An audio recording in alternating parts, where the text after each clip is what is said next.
नमस्कार, मैं हूं सुजीत मिश्रा। कोरोना वायरस को लेकर उत्तर प्रदेश के प्रमुख सचिव सूचना नवनीत सहगल एक प्रेस वार्ता को संबोधित कर रहे हैं। आपको सीधे लाइव जोड़ते हैं प्रेस कॉन्फ्रेंस से।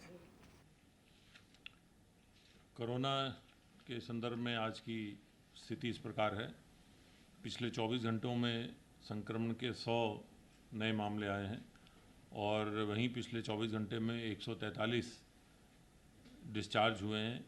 इस प्रकार अब तक कुल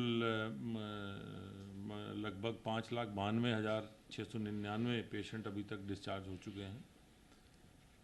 प्रदेश सरकार द्वारा कोरोना के नियंत्रण के लिए जो विशेष रणनीति अपनाई गई है उसके अंतर्गत सैंपलिंग की गति को बना के रखा गया है और उसी क्रम में कल जो है 1,15,516 सैंपल की जांच की गई है। इस प्रकार कुल मिला के 3,12,87,226 सैंपल की जांच हो चुकी है। इस प्रकार यदि आप देखेंगे तो प्रदेश में जो पॉजिटिविटी रेट है वो 0.01% रह गया है। रिकवरी रेट 98% से अधिक हो गया है।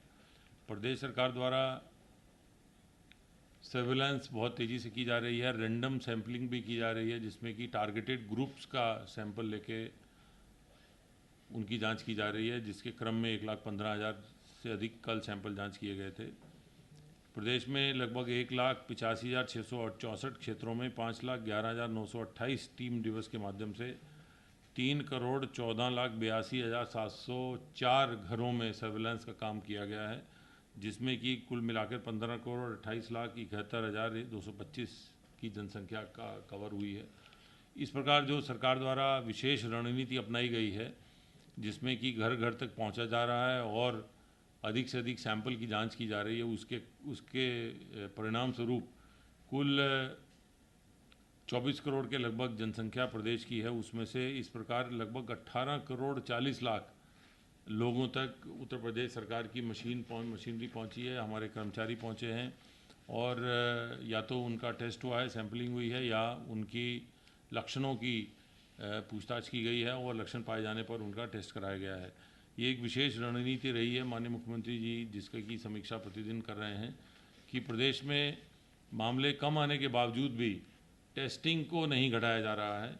टेस्टिंग की उसी बड़े समयबद्ध तरीके से और टारगेटेड तरीके से सैम्पलिंग अब की जा रही है और टारगेटेड समूहों की सैम्पलिंग की जा रही है। कुछ दिनों पूर्व स्कूलों की सैम्पलिंग की जांच कराई गई थी, अभी और भी क्षेत्रों में टारगेटेड सैम्पलिंग की जाएगी। ये प्रयास किया जा रहा है कि कोरोना का संक्रमण जो कि अब लगभग प्रदेश में बहुत कम हो गया है उसकी सीमा उसे बढ़ने ना दिया जाए और पहले से ही इस संबंध में सभी जांचें कर ली जाएं। वैक्सीनेशन की प्रक्रिया भी, टीकाकरण की प्रक्रिया भी तेज़ी से चल रही है। अभी जो हमारे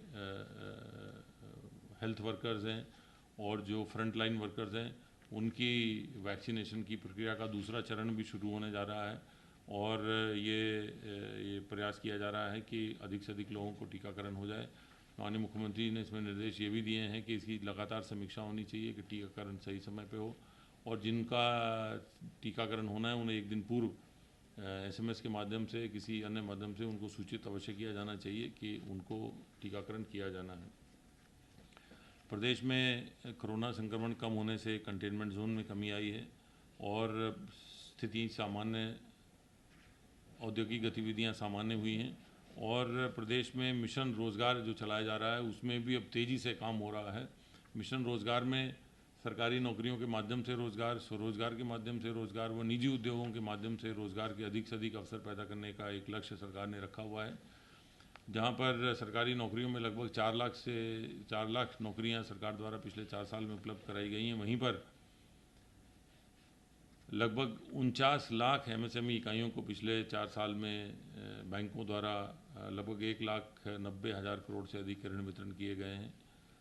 पिछले 4 वर्षों का यदि देखा जाए तो केवल इन्हीं 49 लाख इकाइयों के माध्यम से लगभग 1.5 करोड़ से अधिक रोज़गार के अवसर पैदा हुए हैं।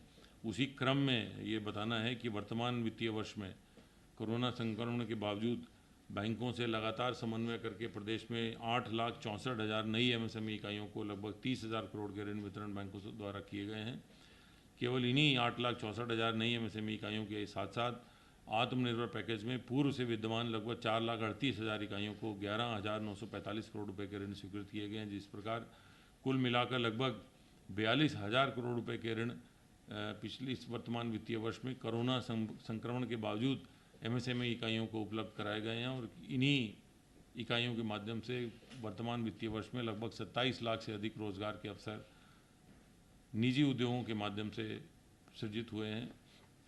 इसके अतिरिक्त विभिन्न विभागों द्वारा स्वरोजगार के कार्यक्रम भी चलाए जा रहे हैं, जिनमें भी के रोजगार के अवसर सृजित किए जा रहे हैं। प्रदेश सरकार द्वारा ये प्रयास किया जा रहा है कि किसानों को न्यूनतम समर्थन मूल्य उपलब्ध हो और उसी प्रयास में इस समय धान की क्रय चल रही है। धान का जो खरीद है उसको तेज़ी से कराया जा रहा है। माननीय मुख्यमंत्री जी द्वारा ये निर्देश दिए गए हैं कि जिलाधिकारी और मंडलायुक्त अपने स्तर से अपने अधीनस्थों के माध्यम से इन धान क्रय केंद्रों का निरंतर अनुश्रवण करते रहें तथा ये सुनिश्चित कराते रहें कि किसी प्रकार से किसानों को कठिनाई ना हो और न्यूनतम समर्थन मूल्य किसानों को उपलब्ध होता रहे। लगभग 668.06 लाख कुंटल की धान अभी तक खरीदी की जा चुकी है, जो कि पिछले वर्ष इसी अवधि में खरीदे गए धान से लगभग 1.5 गुना से ज़्यादा है। अगले ये वर्तमान वित्तीय वर्ष में अभी गेहूं की खरीद के लिए भी विशेष अभियान चलाया जाएगा। रिकॉर्ड 6,000 क्रय केंद्र स्थापित किए जा रहे हैं ताकि किसानों का अधिक से अधिक गेहूं न्यूनतम समर्थन मूल्य पर खरीदा जाए। प्रदेश सरकार द्वारा निरंतर पिछले 4 वर्षों से ये अधिक से अधिक धान, गेहूं, मक्का किसानों द्वारा न्यूनतम समर्थन मूल्य पर किसानों के माध्यम से खरीदा गया है और ये न्यूनतम समर्थन मूल्य दिलाने की नीति प्रक्रिया निरंतर जारी है और ये प्रयास किया जा रहा है कि जो भी फसल धान क्रय केंद्र पर, गेहूं क्रय केंद्र पर, मक्का क्रय केंद्र पर आए उसे अवश्य खरीदा जाए। धन्यवाद।